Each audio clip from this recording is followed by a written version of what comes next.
하나님 나라 백성인 하백 여러분, 하백의 성경 아카데미에 오신 것을 환영합니다. 이 시간은 신약을 읽다 31강 시간입니다. 함께 나눌 주제는 오순절 시대 제1부입니다. 우리는 신약에 해당되는 MT, 그러니까 구약의 캐스켓, 신약의 MT 가운데 지금 대망 메시아에 이어서 오순절, 펜테코스트까지 들어왔습니다.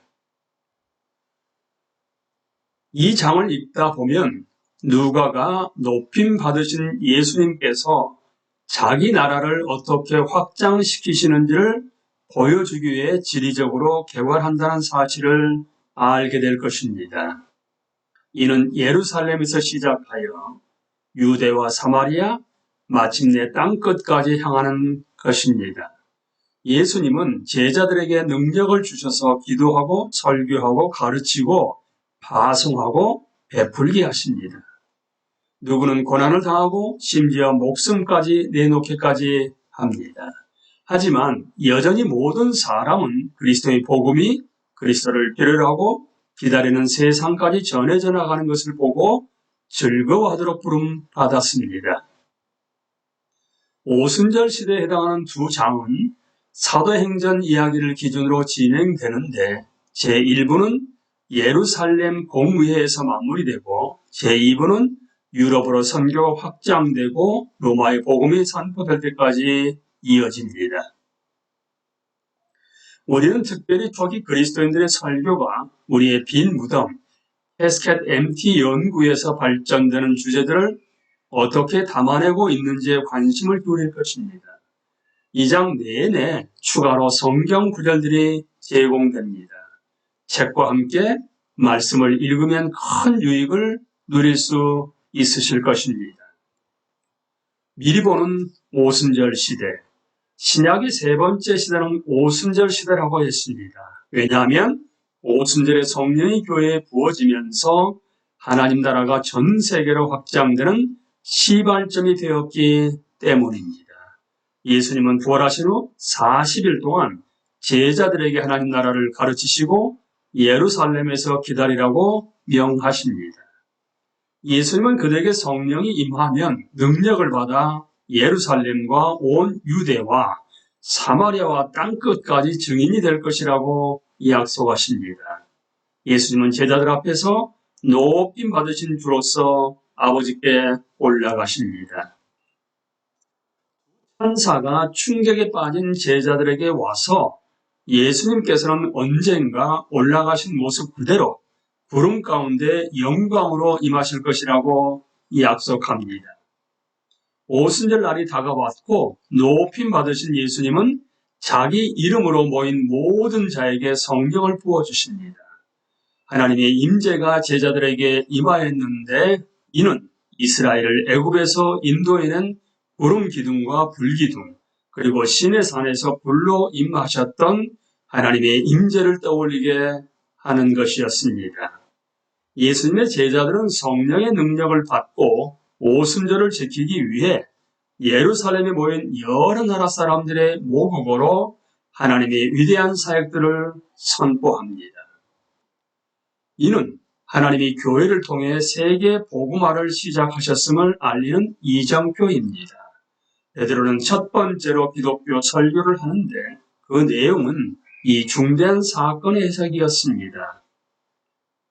베드로는 하나님이 예수님을 높이셨고 이 예수님께서는 우리의 주님과 그리스도로서 십자가에 달리신 분이라고 선포합니다. 그리스도는 자신의 성령을 모든 민족, 모든 남녀노소에게 부으셔서 주님의 이름을 부르는 자는 모두 구원을 받게 하셨습니다. 3,000명이 반응하여 세례를 받고 그리스도에게 나왔습니다. 그들은 죄의 용서와 성령의 은사를 받고 점점 성장해 나가는 믿음의 공동체에 참여하게 됩니다. 오순절 시대는 사도행전의 서술 구절을 그대로 따를 것입니다. 누가는 자신의 첫 번째 책인 누가복음에서 예수님께서 하늘로 올림 받으실 때까지 행하시고 가르치기 시작하셨던 모든 것을 전했습니다. 그리고 두 번째 책인 사도행전에서는 예수님이 높이 들려 아버지 오른편에서 세상에 시작하신 일을 어떻게 지속하시는지를 보여줍니다. 교회 선교가 확장되는 것은 강력하게 주도적으로 주관하신 예수 그리스도의 손에 의한 것이었음을 알아야 합니다. 예수님은 공생애를 통해 하나님 나라의 도래를 선포하셨습니다. 그리고 예수님은 십자가에서 죽으심으로 모든 민족의 모든 남녀노소의 생명을 사셨습니다. 또한 이제는 높임받은 주로서 그들을 얻기 위해 애쓰시는데 은혜로 성령의 능력을 베푸셔서 제자들을 통해 모든 민족을 수확하게 하시는 것입니다. 그리스도를 믿는 모든 사람은 이 세상에 가시적으로 드러난 그리스도의 몸인 교회 공동체를 이룹니다. 이것이 새롭게 된 인류의 시작입니다. 누가는 자신의 기록 중 상당 부분을 초대 그리스도인들이 전한 설교에 할애합니다.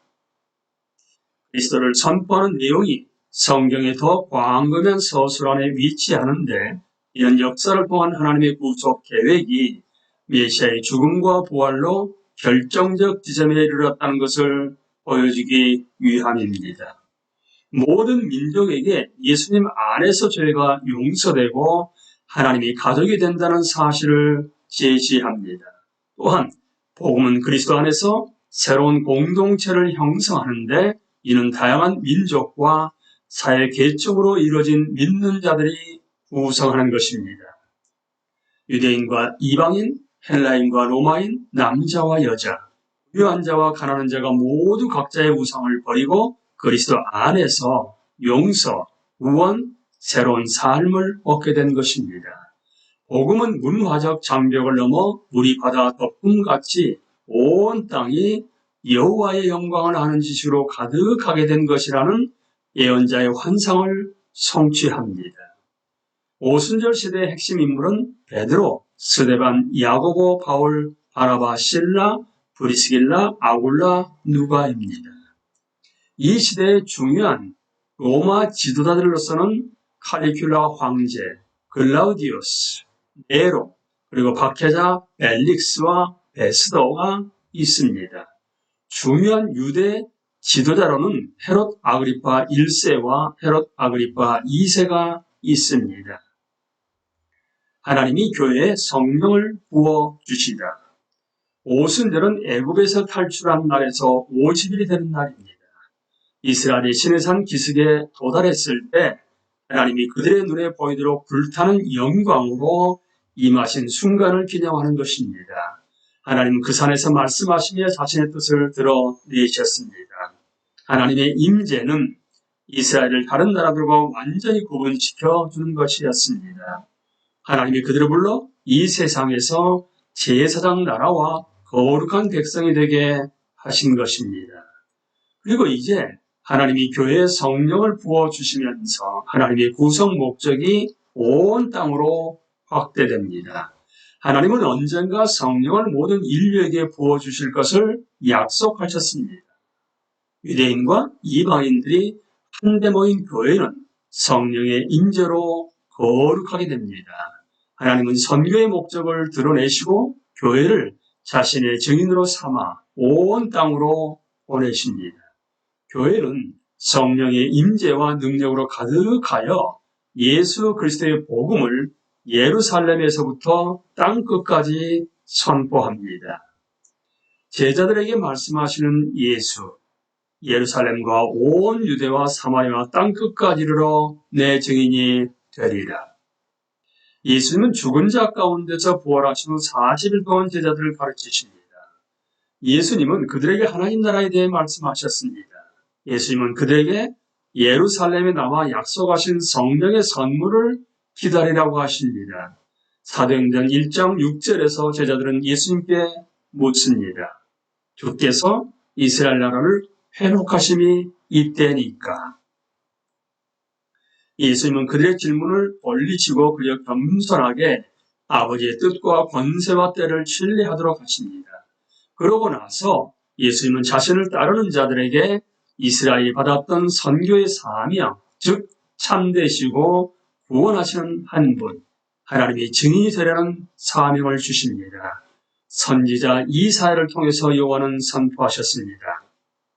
너희는 나의 증인, 나의 종으로 택함을 입었나니 이는 너희가 나를 알고 믿으며 내가 그인 줄 깨닫게 하려 함이라.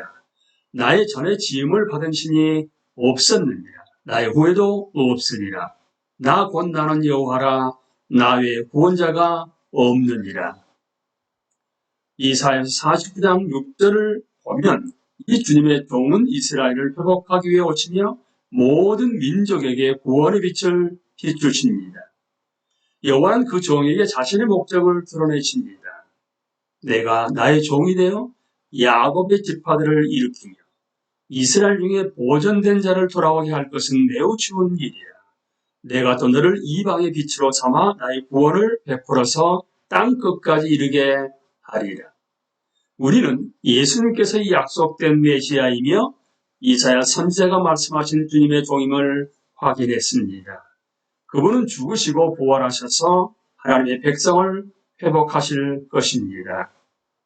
그에게서 이스라엘의 회복이 이루어지고 이제 구원이 모든 민족에게 선포됩니다. 예수님은 이러한 선거의 목적을 염두에 두시고 제자들에게 약속하십니다.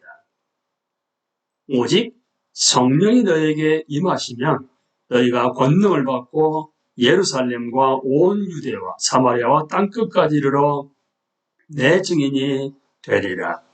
말씀대로 성령이 제자들에게 능력을 주셔서 복음을 모든 민족에게 선포하도록 하시면서 예수님의 제자들은 모든 민족에게 복을 주시려는 하나님의 계획을 그대로 이어받게 됩니다.